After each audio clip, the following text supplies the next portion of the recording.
During normal times, graduating from university is one of those moments that we never forget.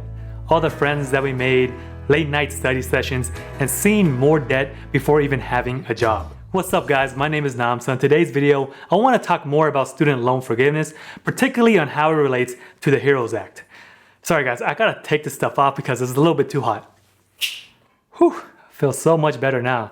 So not too long ago, on May 15th, the House did pass the HEROES Act. So just a reminder, since the House did pass this bill, it has to be agreed upon with the Senate and then sent up to the President for him to sign it, and then that's when this bill will actually become law. If it does get passed, it would have a direct effect on your student loans, and you can see as much as $10,000 forgiven. This bill is over 1,800 pages long, so I spent hours reading through the sections just to make sure I have the most accurate information, and I try to describe it in layman's terms so it's easy for everyone to understand. So inside of the HEROES Act, it updates, amends, and also expands the CARES Act. So to have an understanding of the HEROES Act, I need to give you a little bit of a background on the CARES Act. So the CARES Act was the stimulus package that provided the $1,200 stimulus check, unemployment benefits, amongst other things with businesses as well. So originally when the CARES Act did become law on March 27th, federal student loans were on pause and you did not accrue any interest on that balance. So for these type of loans, you can stop making payments until September 30th of 2020.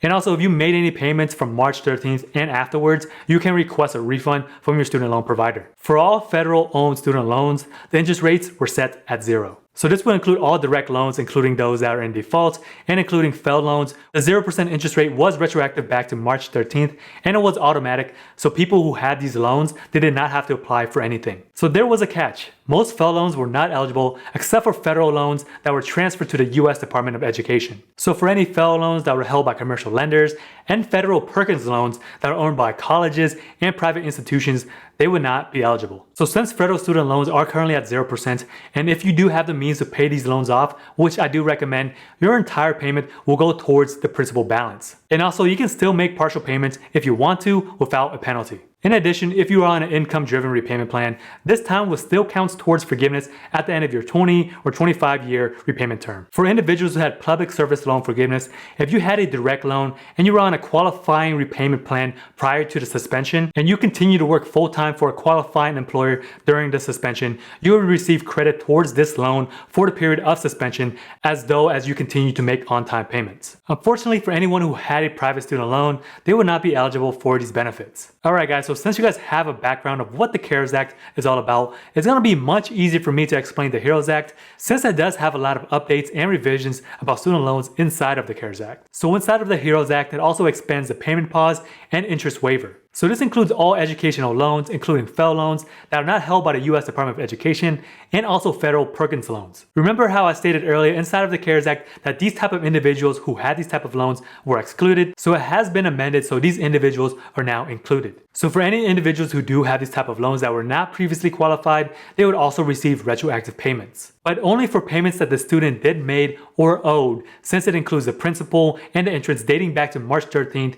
and they would also receive a lump sum payment. Also inside of the HEROES Act, if it were to pass, it would also extend a pause on payments and interest for another year all the way to September 30th of 2021. And there would also be a grace period of 30 days after September 30th of 2021, where if you made a late payment or a missed payment, you would not be charged with any fees either. So the HEROES Act would give you up to $10,000 in federal student loan forgiveness or an outstanding loan balance of whichever is less. They would also allow the borrower to specify which part of their student loans that they want to be forgiven as well. If you do not give them any source of direction, the Department of Education, they would apply the loan forgiveness to the first loans that have the highest interest rate first. As I mentioned earlier, private student loans were not applicable in the previous CARES Act, but there has been some adjustments and updates inside of the HEROES Act that would also include private student loans. The HEROES Act would require the U.S. Treasury to make monthly payments on private student loans all the way through September 30th with a total payments capped at $10,000 per borrower. They also said that the loans would be reported to the credit bureaus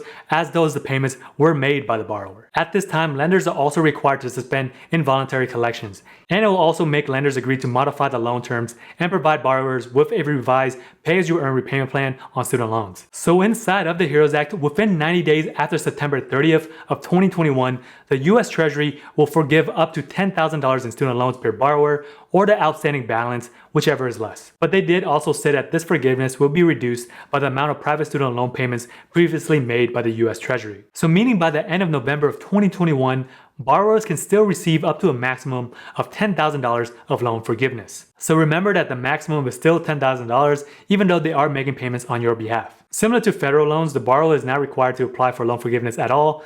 Loan forgiveness will be applied to the loans with the highest interest rates first. Getting $10,000 loan forgiveness is all fine and dandy, but there are some qualifications that the borrower has to meet to get $10,000 of loan forgiveness. So these individuals, they have to be labeled as an economically distressed borrower. So here are some criteria that meet this.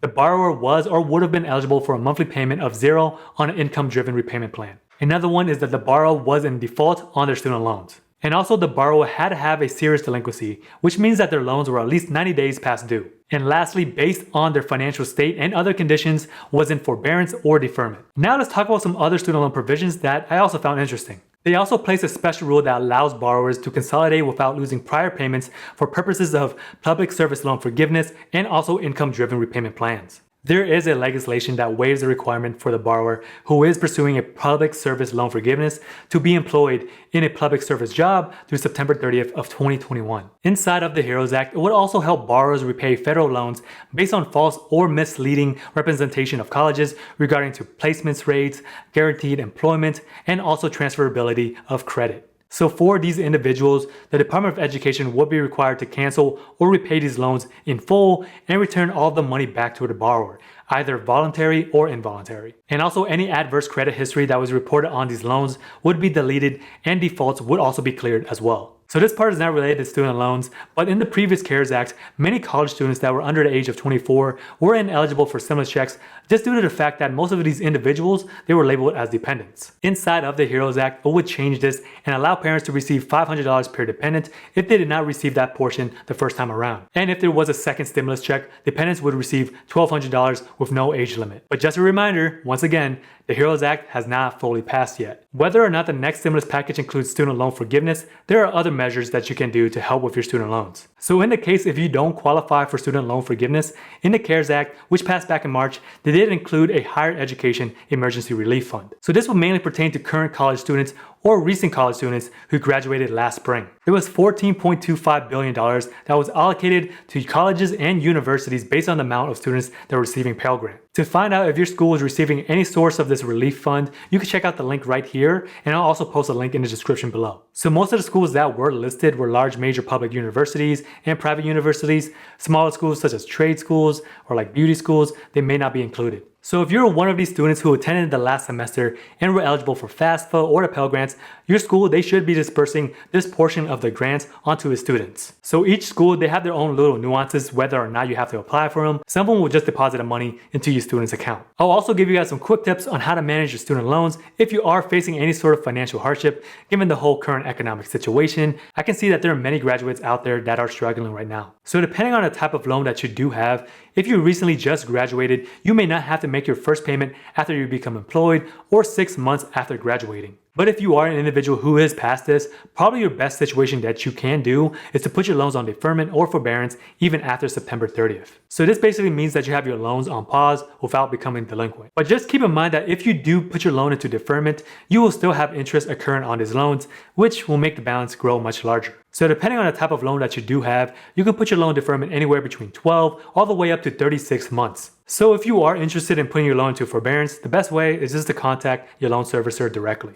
So in the case if you are ineligible for regular forbearance, you may be eligible for some form of relief such as partial forbearance. So this is where they will allow the lender to make only interest payments. So instead of getting a big fat bill, you would just have a portion of the payment that you would have to make. In the case if you have any sort of long-term hardship where you do have a job that's not paying enough to afford basic living expenses, or there's other financial hardships such as medical care and other things like that make it more difficult for you to pay off your student loans in the future, you can set up an income-driven repayment plan. Most of these income-driven repayment plans will only be applicable for federal student loans. This is where your payments will be based off your income, and a percentage of your income will go towards your monthly payment. The percentage is usually anywhere between 10 to 20%.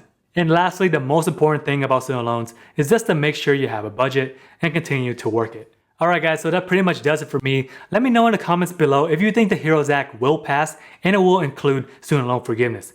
If you guys want to hang out with me some more, check out my videos over here.